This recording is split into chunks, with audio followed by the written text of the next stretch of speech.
तो आज हम करेंगे ब्रह्मपुत्र नदी तंत्र के बारे में। ब्रह्मपुत्र नदी तंत्र, इससे पहले हम सिंधु नदी तंत्र और गंगा नदी तंत्र के बारे में पढ़ चुके हैं। ब्रह्मपुत्र नदी तंत्र जो है वो तिब्बत, भारत और बांग्लादेश से होकर ये ब्रह्मपुत्र नदी जो है वो बहती है।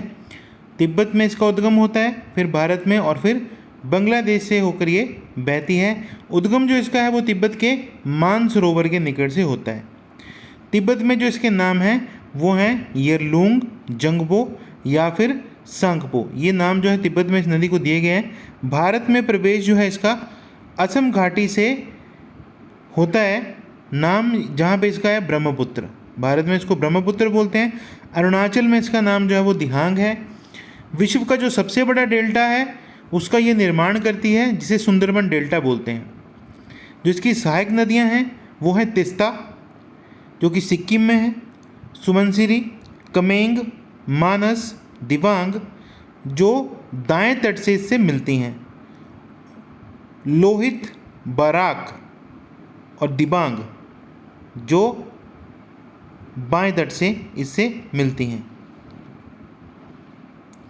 इम्पोर्टेंट पॉइंट जो है इसके अंदर, तीस्ता नदी का उद्गम सिक्किम से पश्चिम बंगाल से बांग्लादेश और वहाँ ब्रह्मपुत्र में मिल जाती है। जो तीस्ता नदी है, तीस्ता नदी सिक्किम से पश्चिम बंगाल से बांग्लादेश और वहाँ ब्रह्मपुत्र से मिल जाती है।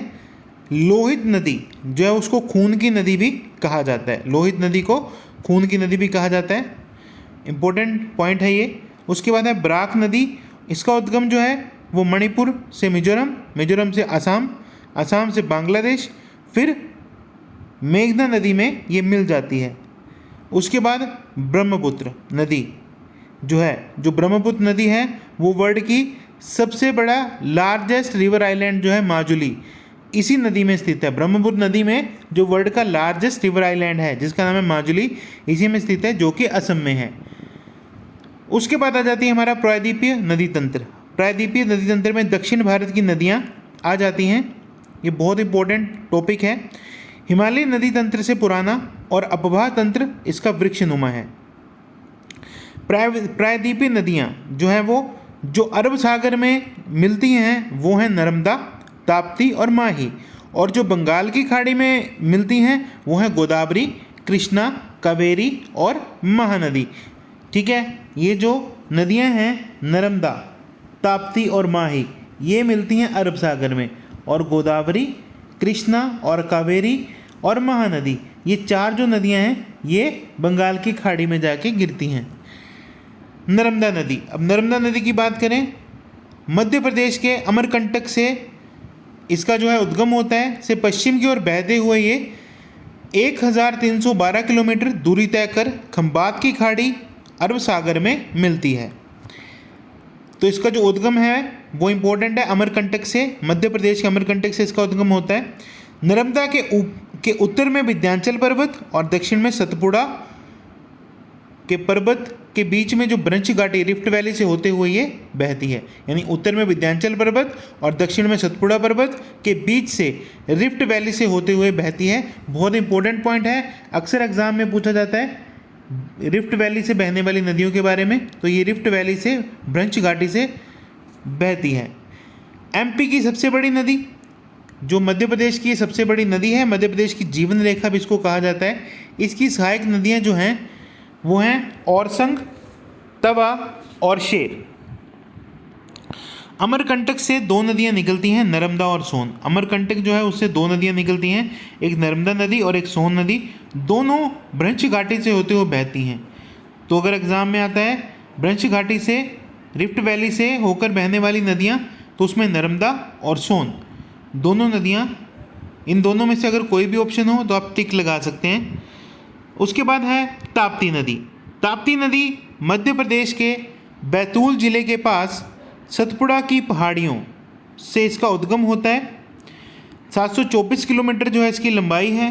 मध्य प्रदेश से महाराष्ट्र से गुजरात से अरब सागर से होते हुए ताप्ती भी जो है वो रिफ्ट वैली से होकर गुजरती है। तो रिफ्ट वैली से तीन नदियां जो हैं वो हो गई। एक नदी जो है वो है ताप्ती, दूसरी हमारी आ गई नर्मदा और तीसरी नदी जो है वो है सोन नदी। उसके बाद जो नेक्स्ट है वो है माही नदी। माही नदी मध्य प्रदेश के धार जिले के पास विंध्याचल पर्वत श्रेणी से 583 किलोमीटर जो है इसकी लंबाई है, और यहाँ से ये निकलती है मध्य प्रदेश के धार जिले के पास विंध्याचल पर्वत श्रेणी से, और इसकी जो लंबाई है वो है 583 किलोमीटर। मध्य प्रदेश से राजस्थान, राजस्थान से गुजरात, और गुजरात से होते हुए खंबात की खाड़ी यानी कि अरब सागर में जाके गिरती है। माही भारत की एकमात्र ऐसी नदी है, ये बहुत इंपॉर्टेंट पॉइंट है, माही भारत की एकमात्र ऐसी नदी है जो कर्क रेखा को 2 बार काटती है। ये कर्क रेखा को 2 बार काटती है, ठीक है। तो ये इंपॉर्टेंट क्वेश्चन है, एग्जाम में अक्सर पूछा जाता है कि कौन सी नदी जो है वो कर्क रेखा को 2 बार काटती है, तो वो है माही नदी। उसके बाद गोदावरी नदी। गोदावरी नदी जिसकी लंबाई है 1465 किलोमीटर, ये प्रायद्वीपीय भारत की सबसे लंबी नदी है। प्रायद्वीपीय भारत की सबसे लंबी नदी कौन सी है? गोदावरी नदी। उद्गम इसका महाराष्ट्र के नासिक के त्र्यंबकेश्वर से, महाराष्ट्र के नासिक से इसका उद्गम होता है, वहाँ पे पर्टिकुलर त्र्यंबकेश्वर से दक्षिण पूर्व की ओर बहते हुए ये बंगाल की खाड़ी में जाके गिरती है। इसकी जो सहायक नदियाँ हैं वो हैं पेनगंगा, इंद्रावती, प्रणहिता, ठीक है। गोदावरी नदी का ये इंपॉर्टेंट था। उसके बाद आ गया कृष्णा नदी।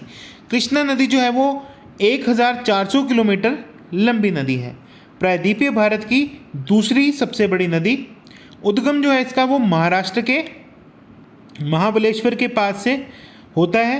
महाराष्ट्र से ये कर्नाटक में, फिर तेलंगाना में, फिर आंध्र प्रदेश में ये जाती है, और फिर वहाँ से ये बंगाल की खाड़ी में जाकर मिल जाती है।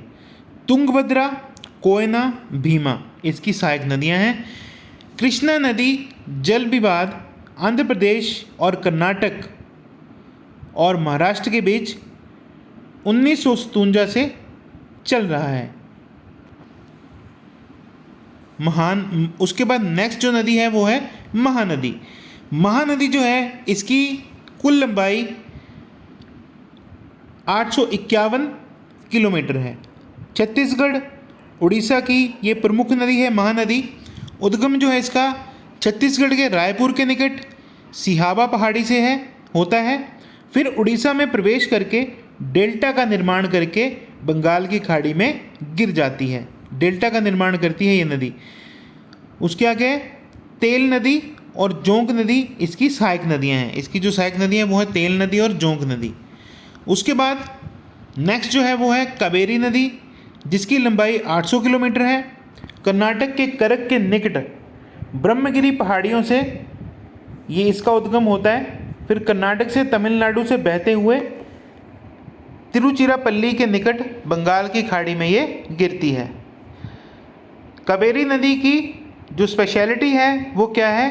कावेरी नदी को दक्षिण भारत की गंगा भी कहा जाता है। इसके अलावा कुछ और प्रमुख नदियाँ जो हैं उनके बारे में हम डिस्कस कर लेते हैं। स्वर्ण रेखा नदी झारखंड में इसका उद्गम है। झारखंड की ये नदी उद्गम जो है रांची के पास इसका छोटा नागपुर के पठार से होता है। झारखंड से पश्चिम बंगाल बहते हुए ये उड़ीसा से बंगाल की खाड़ी में जाकर गिरती है।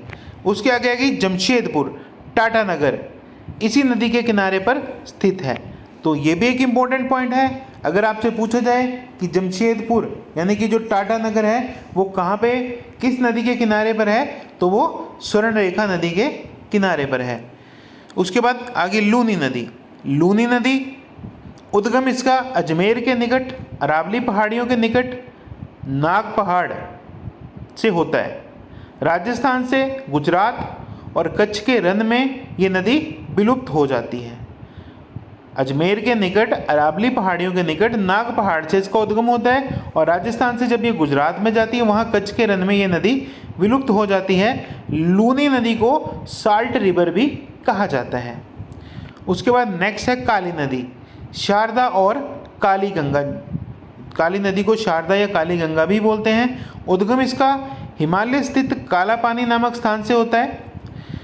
उत्तराखंड से ये उत्तर प्रदेश में एंटर करती है, फिर घाघरा नदी के साथ ये मिल जाती है।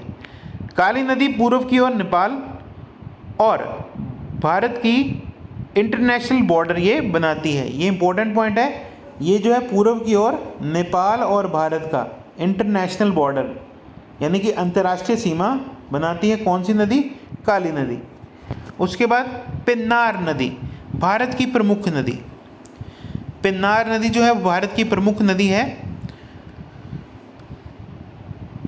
उद्गम इसका कर्नाटक में नंददुर्ग पहाड़ी से निकलती है। ये कर्नाटक में नंददुर्ग पहाड़ी से निकलकर ये पूर्व की ओर 970 किलोमीटर बहकर बंगाल की खाड़ी में गिरती है।